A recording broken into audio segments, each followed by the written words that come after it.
Everybody, whether you're joining us through Zoom or live on Facebook, I appreciate you being here this evening to go on a journey with me.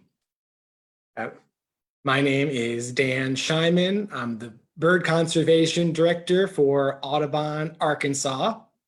So birds are my career, but birds are also my hobby. And so my wife and I like to make many of our vacations birding vacations. And if I'm like many of you, well, I'm sure many of you have probably had your travel plans derailed by COVID. I know I have. I was supposed to go to Newfoundland back in May. So one thing that's helped me cope is looking back in photos of my birding vacations and just remembering the great times that I've had. So I'm happy to share that stuff with all of you right now. So let's go on a birding vacation to Colombia.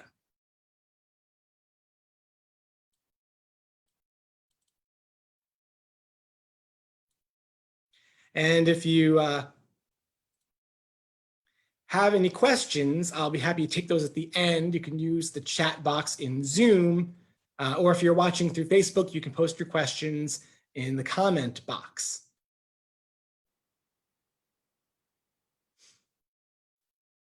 All right, so I was really lucky enough to go on a birding vacation in Colombia last year. And I went with High Lonesome Bird Tours. This is the same company that I have been to Honduras and Ecuador and Alaska with. And originally, actually, my wife and I were scheduled to go on High Lonesome Bird Tour's Chicken Tour. The Chicken Tour is a bird tour through Colorado to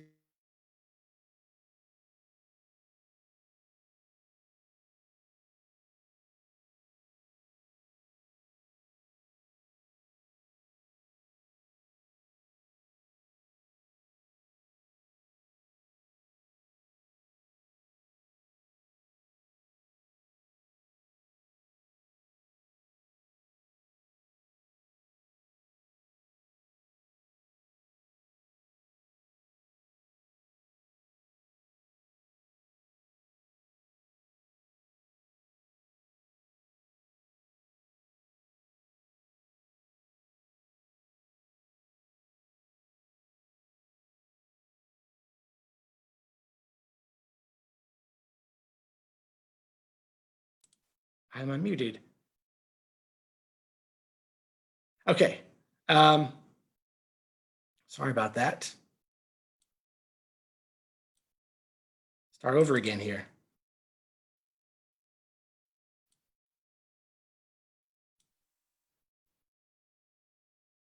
So where was I? So American Guide was Stefan Lorenz. And he was everything you can want in the bird guide, friendly and patient and great with logistics, make sure everyone gets on the bird, really good guy. He works for High Lonesome Bird Tours as well as Rock Jumper Tours. And not incidentally, I will be interviewing Stefan this coming Friday. So tune in for that and learn more about the life of a bird guide. Our local Colombian guide was Angel Ortiz, also a fantastic birder. Like so many tropical birders I know, just really good at picking out birds in dense vegetation. And also Angel was trained by National Audubon as part of National Audubon's International Alliances program, where we are working to promote ecotourism in biodiversity hotspots that could really benefit from those ecotourism dollars. So National Audubon is training local guides and working with partner conservation organizations and other members of the tourism industry to bring birders to these places like Colombia to bring avid tourism dollars to those countries.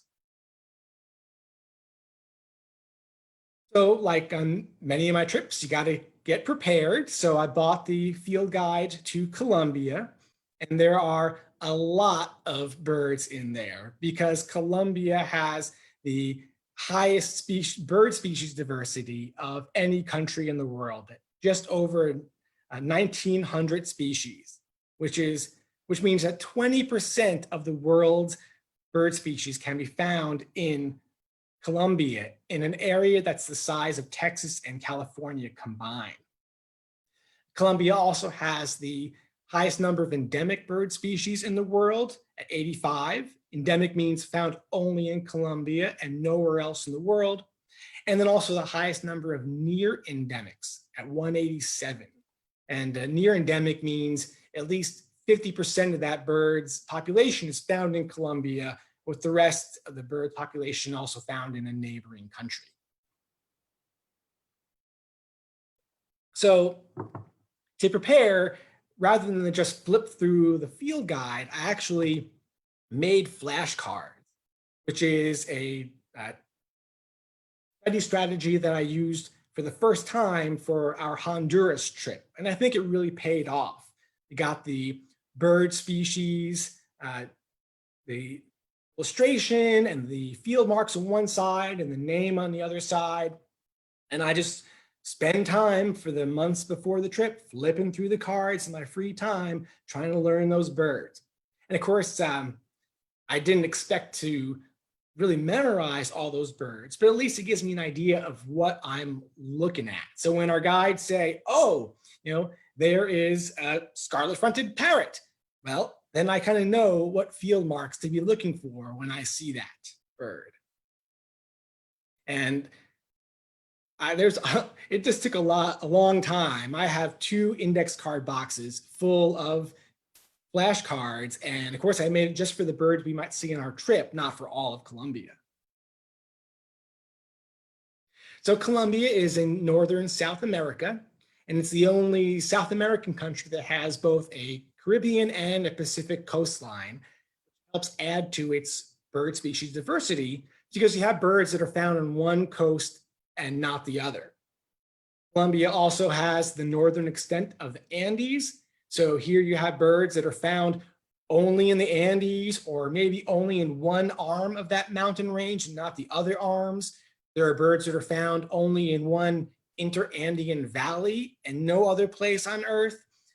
Colombia also has lowland forest, it's got desert, it has part of the Amazon rainforest. So that's why Colombia has so many species, so much diversity in that country.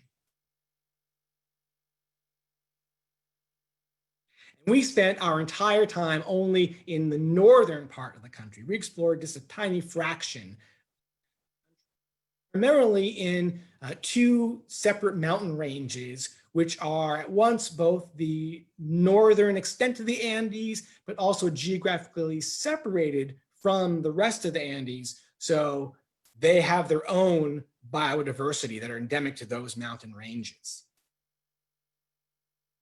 We started off in the lowlands on the coast in the city of Barranquilla. Flew into Barranquilla. Barranquilla is a modern day coastal city, like many other cities around the world.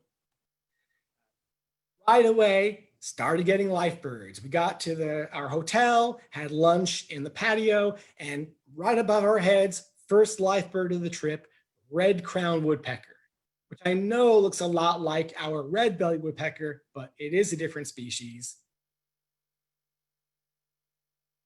Also feeding in the trees above us were brown-throated parakeets. After lunch, we headed to the outskirts of town and we really started to bird in earnest. And the first place we stopped was just this kind of scrubby, brushy area, something that if you drove by, you might just dismiss.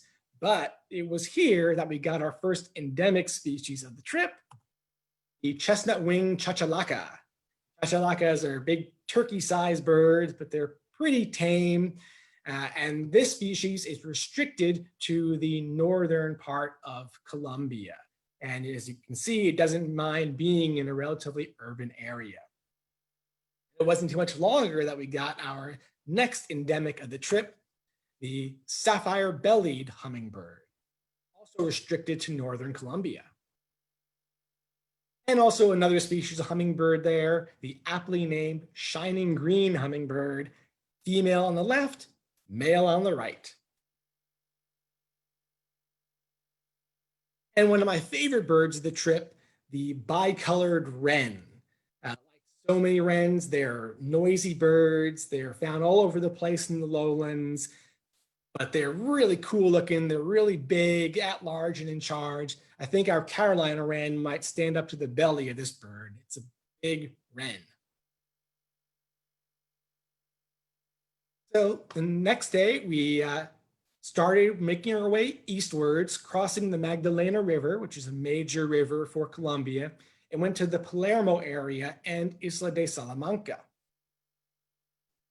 The Palermo area has this gigantic wetland that is just full of marsh birds and wetland birds. Really great place, full of life. Here we saw some really amazing water birds, including the pied water tyrant, so striking in its black and white plumage. And its relative, the equally striking white-headed marsh tyrant. And both these birds are in the flycatcher family, and it just goes to show you that not all flycatchers are drab, gray, green, brown birds that are hard to identify. Some of them are quite showy. Another interesting flycatcher there, the cattle tyrant. As its name suggests, it rides on the back of cows and other mammals, and it eats the insects that those animals flush up. And then there's the yellow-hooded blackbird, which looks a lot like our yellow-headed blackbird, but has a much more extensive yellow head. Another yellow-headed bird, the yellow-headed caracara, which is a member of the falcon family, and they were pretty common in the lowlands. And then this dwarf cuckoo was an especially exciting bird because this little bird was a life bird for Stefan. When your globe-trotting guide, who just came off of a month-long tour of Colombia, sees a life bird, you know that is a good bird. So we all rejoiced for Stefan and his life bird. Then we moved on to the Isla Salamanca Park, and this protects a mangrove forest. So we made our way through the mangroves. Pied puffbirds were foraging in the branches above us. And then the pied puffbird's relative, the russet-throated puffbird, was also seen there. I love the pattern on this bird. And even though puffbirds kind of look like terrestrial kingfishers, they're not actually closely related to kingfishers, more closely related to woodpeckers.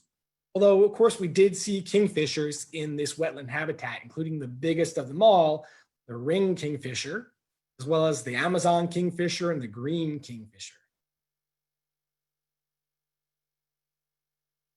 And we continued on eastwards to the Sierra Nevada de Santa Martas. And here the birding really picked up. So the Santa Marta mountain range is famous because it is the highest, the tallest coastal mountain range in the world. And also has Colombia's highest peak. That's Pico Cristobal Colon, or Christopher Columbus Peak, at 18,947 feet. And you can see the permanently snow-capped mountains there. It shows you how high this mountain range is, so close to the coast. But we didn't get anywhere near those tall mountains. We spent the entire time on one ridge very far from the main peaks. So after spending a little time in the town of Santa Marta, we then made our way up the road to get to our destination. And this is one of those long, treacherous, winding, rutted, bumpy mountain roads where it's steep mountain on one side and a drop off on the other side. And of course, it's 2 lanes of traffic. So cars are coming the other way, and it's like I'm hiding my eyes, I'm biting my nails when I see cars coming by. Whew. But we did pass the time. We broke up that long trip by stopping to go birding. And one stop was just past the touristy town of Minka, where our drivers pulled over to the side of the road as best they could. We all got out, looked up in the trees, and there was this day roosting black and white owl. What a cool looking bird. That thing was just hanging out there right on the side of the road, didn't care one bit that we were looking at it, didn't care about the hikers going by, the cars going by.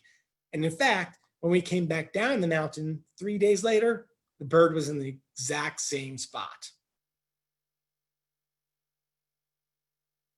As we made our way up the mountain, more cool birds like the scarlet-fronted parakeet. We saw many flocks of this parakeet.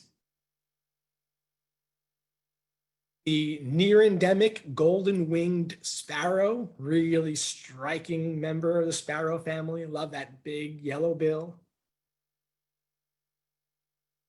Finally, we reached our destination, the El Dorado Reserve, which is owned and operated by Pro Aves, which is Colombia's main bird conservation organization. And El Dorado protects cloud forest habitat. Unfortunately, a lot of this habitat has been destroyed, cut down for farmland, and we did indeed pass through a lot of farmland on our way up to the reserve. El Dorado protects that cloud forest, and let me tell you, cloud forest birding is the best.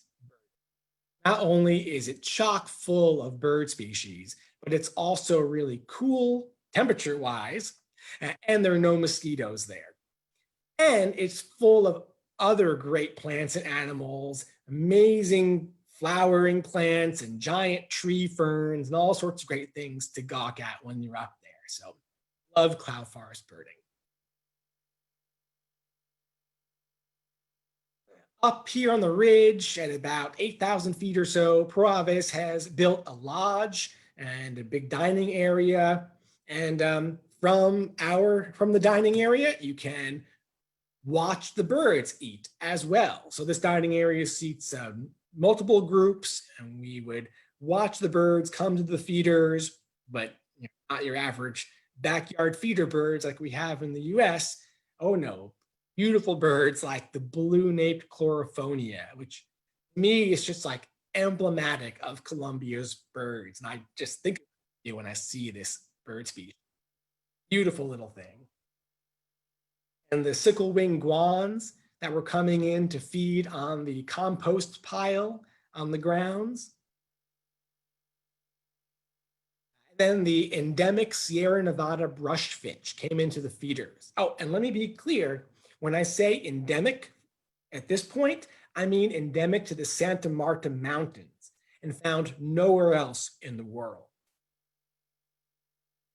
And also the endemic white lord warbler was coming in to feed on the insects that were feeding on the compost pile. So while most of the members of our birding party were staying in the cabanas by the dining hall, I guess because Samantha and I were the young spry ones of the group, they put us in a cabana that was far removed from the main campus. In fact, it was a 10-minute hike uphill through the cloud forest to get to our place. But it was worth it because this was perched on the edge of the mountains. And on a clear day, we could see clear down to the Caribbean.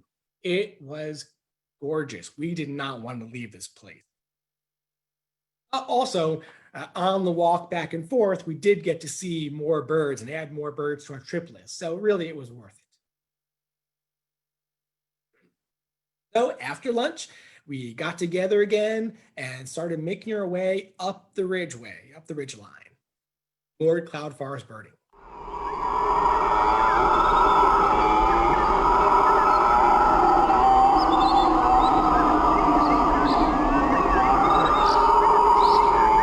And here and every day, we could hear howler monkeys calling, and the closer they got, the more menacing they sounded. And Samantha and I were overjoyed to see this white-tipped quetzal. which was our very first Quetzal species. And we had long wanted to see a Quetzal.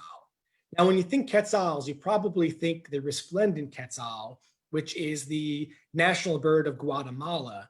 And it has that long tail plume that Quetzals are famous for. Now, that's not actually the tail feathers, it's the upper tail coverts. And while the white-tipped Quetzal doesn't quite have as showy a tail plume, in this photo at the bottom, you can see a bit of its tail plume sticking out there past its tail feathers. So happy to see our very first Quetzal species.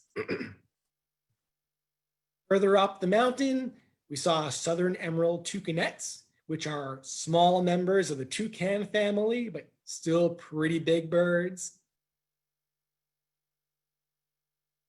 And tanager diversity is so high in the tropics. There's so many species, but one of my favorites is the swallow tanager, as they're just so distinctive looking, such a unique shape for a tanager too.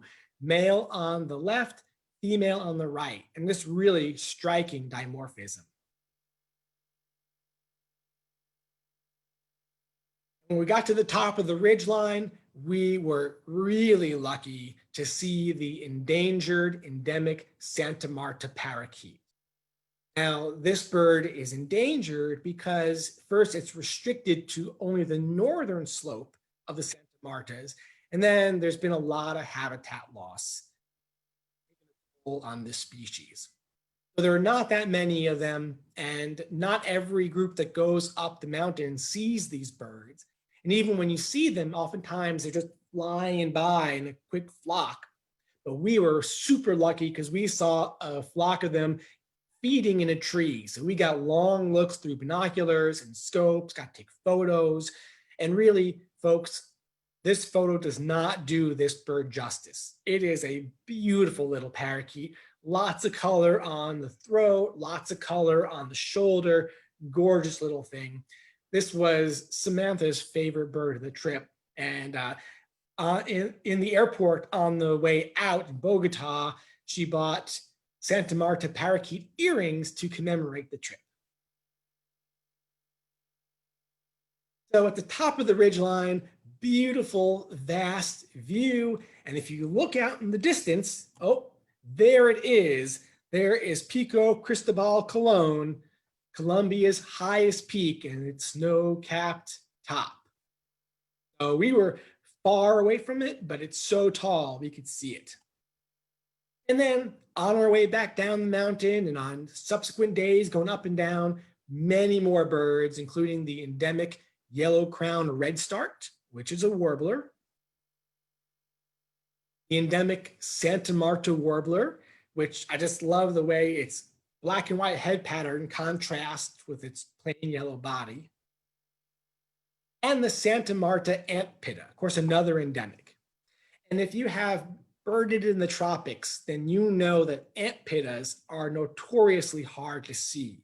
They're robin-sized, ground-dwelling, skulking little birds that love to stay under cover and don't come out readily. We heard these guys all over the place and did not see them.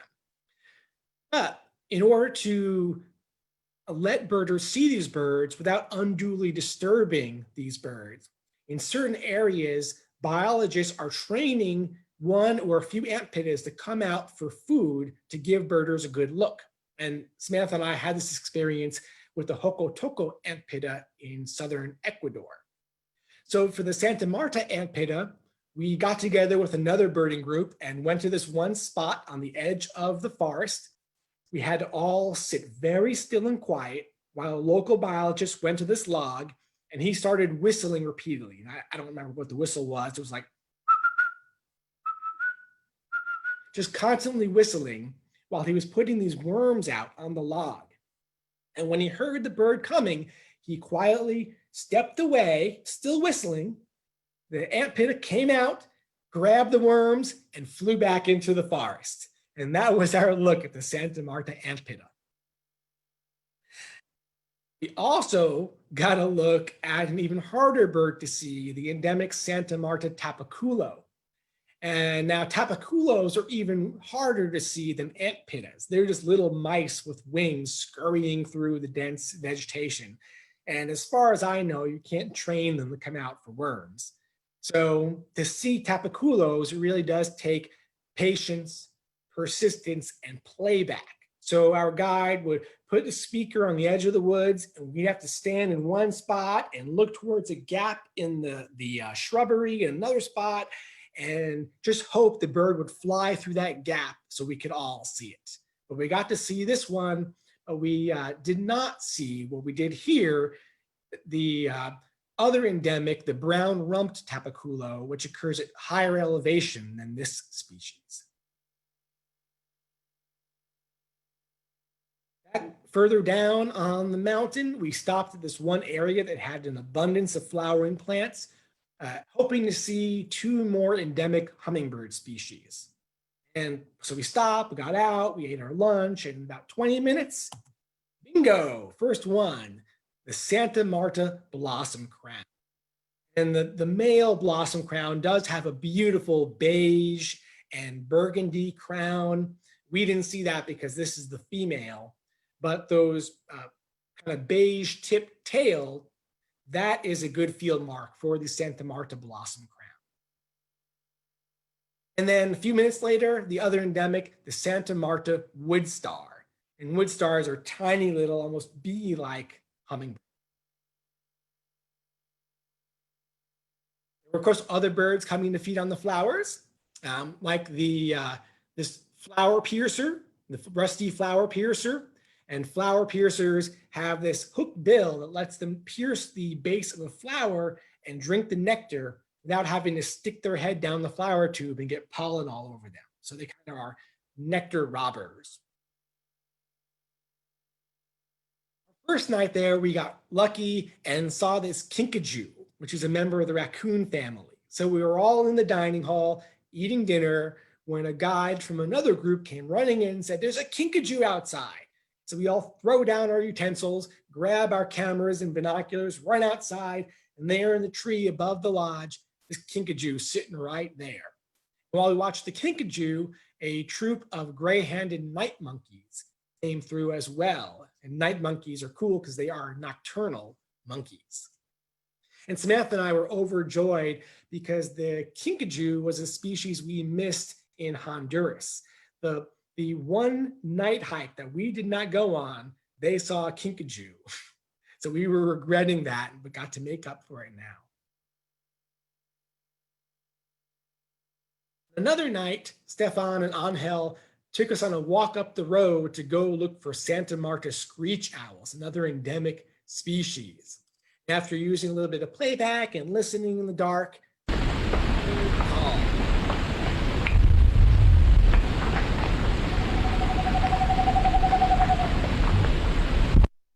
and Angel shone the spotlight up in the tree, and there was a Santa Marta screech owl, and it gave us long looks at it. And while we were busy looking at the screech owl, our guides heard another owl somewhere in the darkness.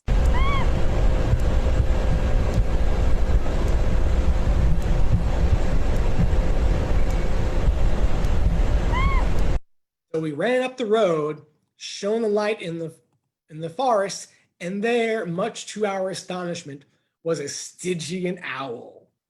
Now, the Stygian owl is actually really widespread throughout South America, Central America, and the Caribbean. But I was not expecting to see it on this trip. And the bird I've long wanted to see, just because they're so cool looking, just almost demonic looking. So I was really excited to get to see a Stygian owl. And it also gave us long looks. So sadly, we had to leave the Santa Martas, head down the mountain, and make our way to the coast, where we were staying at Hotel Barlovento and birding in Tayrona National Park. And Finca Barlovento is a beautiful lodge. It sits on the edge of the Stone River, the Rio Piedra.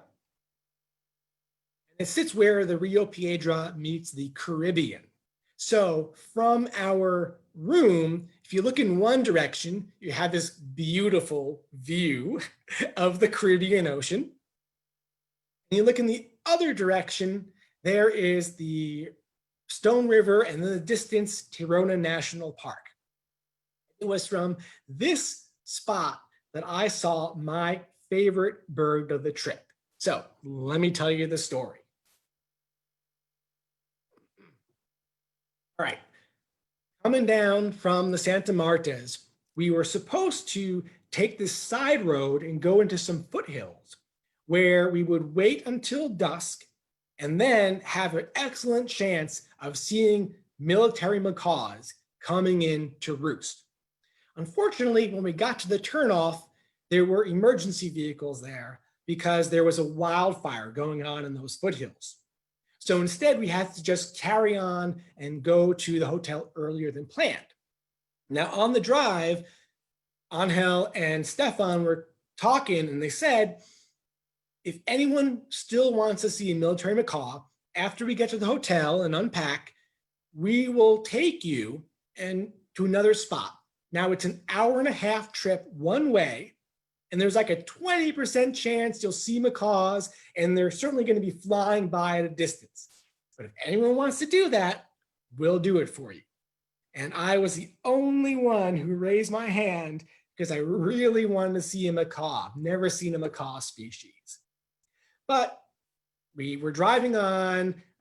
The alternative was just to go birding on the grounds of the hotel. And I thought about it a lot. I thought, why spend all that time traveling just for a tiny chance to see one bird when I could see so many other bird species? So I decided, forget about it. We'll just go to the hotel and I'll bird from there. So we got to the hotel, got to our rooms. We had some time to chillax before going birding again. I was studying my flashcards, and all of a sudden I hear this raucous sound.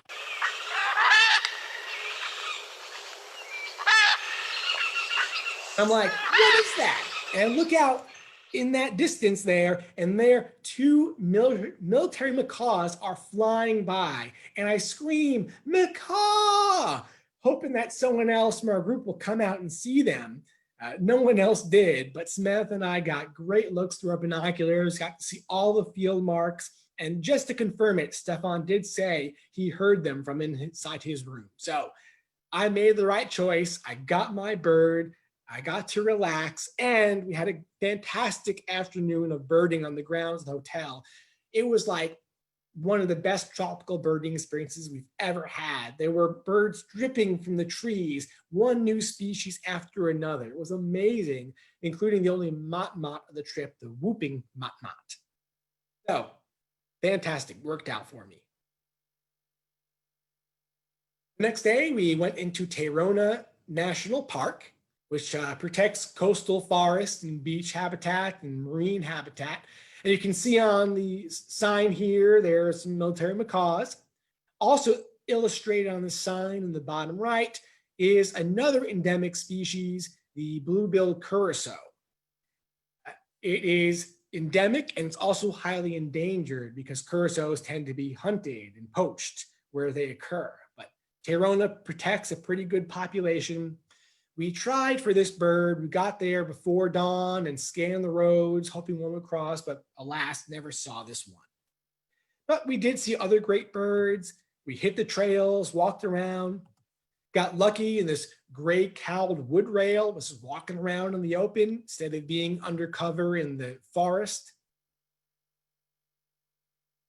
We also got to see mannequins, including this lance-tailed mannequin.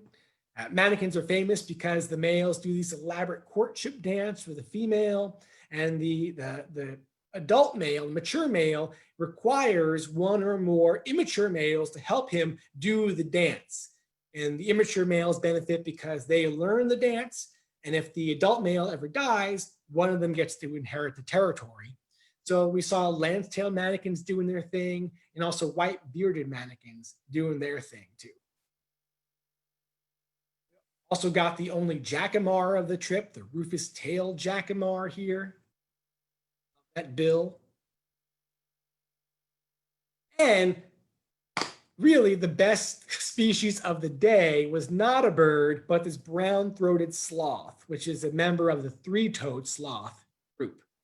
And I don't know how the heck Angel saw this thing as we were driving down the road, but we had three vehicles to fit the group. And Angel is always in the first vehicle because he's got the eagle eyes. So his vehicle pulls over to the side of the road. His car all gets out. We pull over. We get out. I'm like, okay, where's the bird? Where's bird? What's Angel seeing? He points up in the tree, and there's that sloth. Another creature that I've long wanted to see and did not expect to see on this trip. So I was overjoyed. We got to watch it slowly climb through the branches until it got to the trunk, made its way down, out of sight. I love this photo because at first I'm like, what the heck is that headless thing? But of course, on the right there is its tail, and there's its head. Really cool.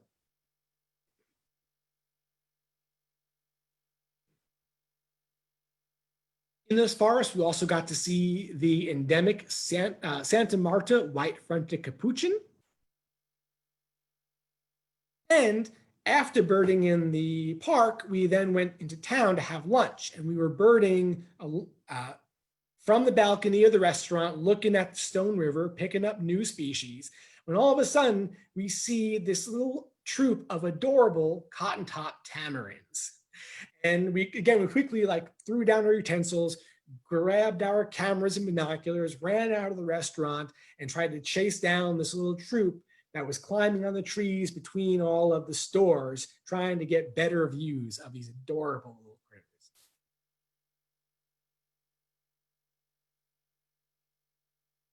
Next day, we made our way to Los Flamencos Sanctuary.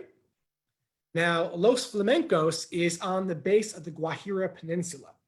And even though the Guajira Peninsula juts out into the Caribbean Ocean, it's actually a desert. So Los Flamencos is a desert-like habitat, kind of arid shrub habitat in parts of Texas. Dense, thorny vegetation, a lot of cacti, a lot of plants that will grab you if you get too close to them. Even in this arid landscape, there are lots of beautiful birds, including flamingos. Now, we didn't get to see the reserve's namesake flamingos. I think it was just the wrong season for them to be there. But we did see birds that were equally as stunning in pink plumage, starting with the scarlet ibis, another bird I really wanted to see. Well, the scarlet ibis may actually just be a color morph of the white ibis, because where their ranges overlap, the two interbreed and produce light pink ibises. Then competing for that in colors, the vermilion flycatcher, although some experts think that the birds here are a different species called the scarlet flycatcher. And then the star of the show, the specialty bird of the area, the vermilion cardinal, a whole different shade of red than our cardinal. And with its top knot so long, it actually curls forward a little bit. And then this one is a really shy species. They don't like to come out of dense cover, which made it a lot harder to see and photograph. But there are other colorful birds in the area, like the green-rumped parrotlet, and I love that green ring around the eye. And the bare-eyed pigeon also has a ring around the eye, kind of like one of our white-winged doves, but with a black eye. And then last but not least, our last destination of the journey, we made our way around the Santa Martas into a valley and up into the Perija Mountains to the Chamisero del Perija Reserve. Now the Perija Mountains, again, northern extent of the Andes, but disjunct from the main range. So the Perijas have their own unique biodiversity found nowhere else in the world. But because the Perijas straddle the border between Colombia and Venezuela, the species that are endemic to the mountains are near endemics for Colombia. So at about 8,000 feet elevation or so, once again, ProAves has created a reserve, the Chamisero del Perija, which is Spanish for one of the endemic birds there, the Perija thistletail. They've also built a lodge up here, a much smaller, more rustic lodge. It holds only one group at a time, more simple accommodations. Electricity is just from a generator run for a few hours at night. Not enough hot water for everybody to take a shower at once. But I will say we had the best food of the trip here. There are just 3 young people running this place in their 20s, 2 young women who did the cooking and 1 young guy who I guess was maintenance. But these 2 women produce delicious food. And not only was it delicious, it was a feast for the eyes because it was always like this gourmet preparation as well. So really fantastic there. And also exotic fruit juices served with every meal. And the hummingbirds also got to eat at the lodge too. So there were multiple species coming into the feeders, including the big, aggressive amethyst-throated sun angels, the beautiful mountain velvet breasts. Note that beautiful velvety black belly. And the Tyrian metaltail. And Tyrian is a shade of purple. And indeed, they have a glossy metallic purple tail. As do their sister species, the endemic Perija metaltail, found only at higher elevations in the mountain range. And look at that beautiful metallic tail. And when you get to higher elevations, to me, it really resembles the Rocky Mountains. Although here, the pine trees are not native, they're an introduced exotic species. And then at even higher elevation, you get a habitat type called the Paramo, which is a type of grassland found at high elevations in the Andes. And the Paramo has its own unique set of bird species. To give you an idea of what the Paramo looks like, I filmed this little video.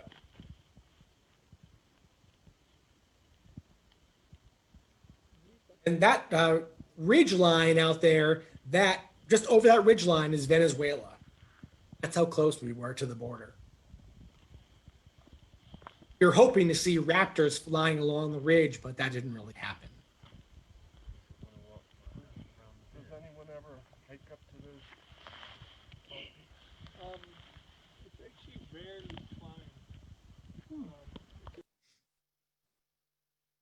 And if you look out in the distance, there it is once again, Pico Cristobal Colon in the distance, so close yet so far away. So we did indeed get to Perija Thistletail, but we had to get up super early to see it. We had to get up before dawn and drive further up the ridgeline to be at the top before dawn to see this bird. We went up on subsequent days later in the morning, no thistletail. The thistletail is a member of the ovenbird family.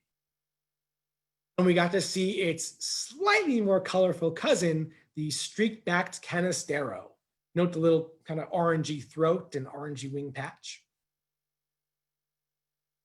And another high elevation bird, the Andean pygmy owl. Pygmy owls are day hunting owls, and when songbirds find them, they make a ruckus. So our guides would occasionally use a pygmy owl call to try to get the songbirds to come out of hiding. At one point, we heard the songbirds making a fuss, and that led us to actually see a pygmy owl. And then another Andean specialist, the Andean guan, was on the side of the road, another big turkey-sized bird. And then the hooded mountain tanager. And mountain tanagers are high elevation tanagers. They are the biggest members of the tanager family, and the hooded mountain tanager is the biggest of them all. Further down the mountain, we got the endemic Perija brushfinch. It looks a lot like the Sierra Nevada brushfinch found in the Santa Martas, but different mountain range, different species. That's the way speciation works. And the endemic Perija tapaculo, which was just as challenging to find as the other tapaculos. I don't know how the heck Stefan managed to get a photo of this little skulker, but this is a good photo for a tapaculo. Another interesting little bird, a tiny little bird whose name is bigger than its body, the rufous crown toady flycatcher, another member of the flycatcher family, small but mighty. And another quetzal, the golden-headed quetzal, as well as the crested quetzal. And again, here in this photo, you can see its beautiful upper tail coverts. So at lower elevation, the Perijas, we stopped at this farm. And okay, so again, there's a lot of farming going on, lower elevations. And clearly this farmer has kind of built his own little house here, is making his life out here. But what was interesting is not only that he was here, but that this farmer, unassuming farmer, was an artist too. And he would make this amazing art out of fallen logs and also this topiary. I wish I had a picture of it, but he had this big bunny rabbit topiary. It was really cool. The reason we stopped here is because he also had a bunch of flowering shrubs in his yard. And we were hoping that we would get to see another endemic species, the rufous shafted hummingbird. He was kind enough to let us hang out in his front yard for a while and watch the birds. Now, we didn't get to see that hummingbird, but there were lots of other great birds, including the russet-backed oropendulas that were making nests in the trees in his front yard. Oropendulas are big members of the blackbird family. They're among my favorite birds too, because their vocalizations are just these amazing liquidy electronic sounds, like the sound of water flowing upwards. Really cool birds. But while we were hanging out, waiting for some birds to come by, Angel suddenly yells, "Raptor, raptor!" We all look up, and it's not any old raptor. It's amazing Andean condor flying by at close range, just lazily circling by us. It's a bird we were hoping to see back up at high elevation and then maybe see it fly by at a distance. We were not expecting to see this bird at relatively low elevation and so close for long looks. We were all so excited. It was a great bird to end the trip on. We all had to celebrate and commemorate it by doing our best Andean condor impersonation. After this, we made our way down the mountain, got a little plane to Bogota, and from Bogota, flew back to the US. So, species list. We did really well, I'll say. Overall, the group got 365 bird species. I got 351 of those species. And of those 351, 151 were life birds for me. Great trip. We also cleaned up on the endemics. Of the 27 endemic species possible in the region, the birds listed in front of you, we got 21 of those. Those are the birds in yellow. And of those 27 endemics, 23 of them are found only in the Santa Marta Mountains. Those are the ones with the asterisks by their name. So that tells you just how important the Santa Martas are for endemism, for species diversity. Also, I should say that of these endemic species, there were two of them that I knew we had no chance of seeing. The Santa Marta wren and the black-backed thornbill. I'm sorry, the blue-bearded helmet crest, which is a hummingbird species. And that's because the helmet crest and the Santa Marta wren are found only in the main mountain range at really high elevation. To see those birds, you would have had to have driven all the way around to the other side of the mountain, driven up the mountain as far as we could go, and then it's still a 3-day hike up to get to the place where you find these birds. That's how remote they are. So I don't have any expectations of ever see those two birds, but Angel has made that trip and seen those birds. And we also did pretty well on the near endemics, getting 13 out of 22 possible near endemic species. So thank you for coming on this journey with me. I really enjoyed it. It really takes me back and carries me away from all this COVID craziness. I appreciate you all. And I would be happy to answer any questions that you have. So I will go back and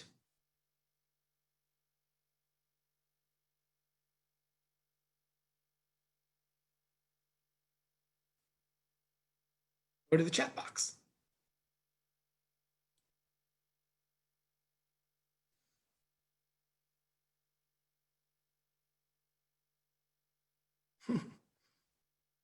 Any questions for me?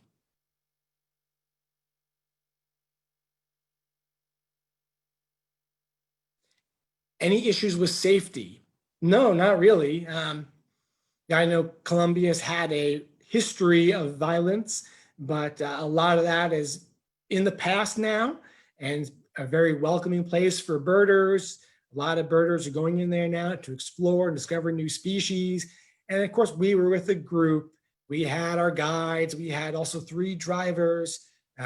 Everywhere we went, people were really friendly, and we didn't feel threatened at all. And, anytime you're in any big city, whether it's anywhere in the world or even in the US, you just use common sense when you're traveling.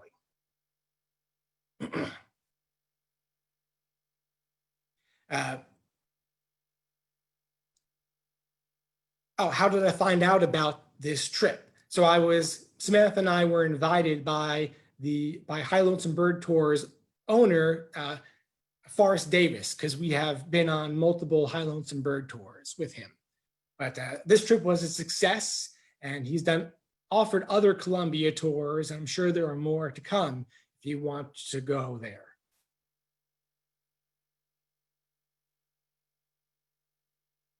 And then to get around, we had 3 vehicles that were 4-wheel drive and high clearance and all that kind of stuff. But except for the mountain roads, the driving was fine. And this trip took place in March of last year.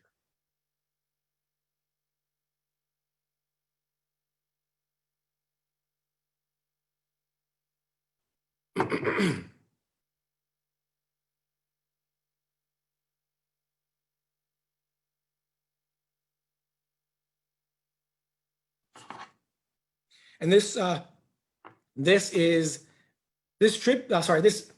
talk is recorded. It is live on Facebook, and it will be on Facebook for later on.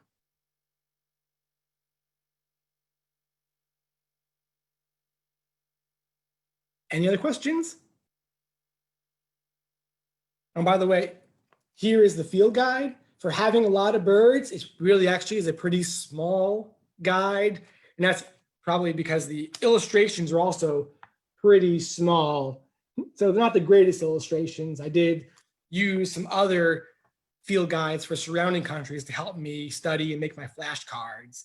And then, here's one of my flashcards.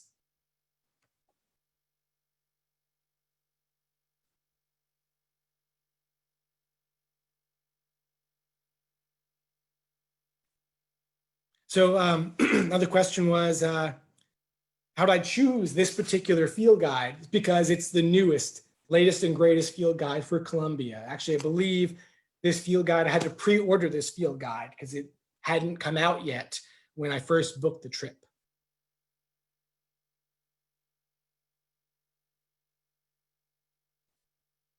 And this recording is on Audubon Arkansas's Facebook page, to clarify that. Someone asks, in which location do we see the most species? I don't know off the top of my head, but I would say probably the Santa Martas, because they have such a high diversity of species and such elevation change.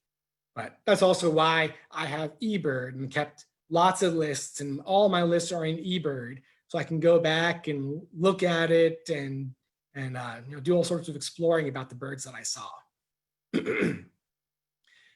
Someone asked if you need permits to go to Colombia. No, you don't. You just have to have a passport to go to Colombia. There aren't any, I don't think there's any travel visas to go ahead of time. But one of the advantages of going with a tour company is that they handle a lot of the logistics for you. So I really appreciate that. I would not want to have to get around in tropical countries on my own. Although Samantha and I did go to Puerto Rico on our own, and that was nice. That's since Puerto Rico is a U.S. territory, they speak English and U.S. dollar and all that kind of stuff. It's very easy for us to get around there. Someone asked if we saw any orchids. Not that I recall. We did see a lot of plants, no orchids that I can remember. We did see this one plant up in the Perija Mountains, which looks a lot like a prairie plant that's common in the United States called rattlesnake master. And I'm sure it's in the same genus as rattlesnake master, but really far removed geographically from that plant in a totally different habitat type.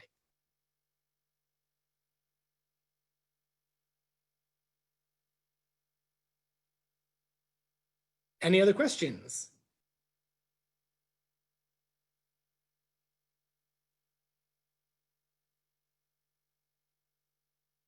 All right, my friends, it has been a pleasure traveling with you. And remember, this Friday, 5:30 p.m. Central Time, tune in for Stefan Lorenz, the interview with Stefan Lorenz, and learn more about what it's like to be a tour guide on trips like that. And hopefully he'll tell you that I am a model trip participant. Right, Stefan? All right, my friends, be good, good birding. And if you get to travel, when you get to travel, safe travels to you all.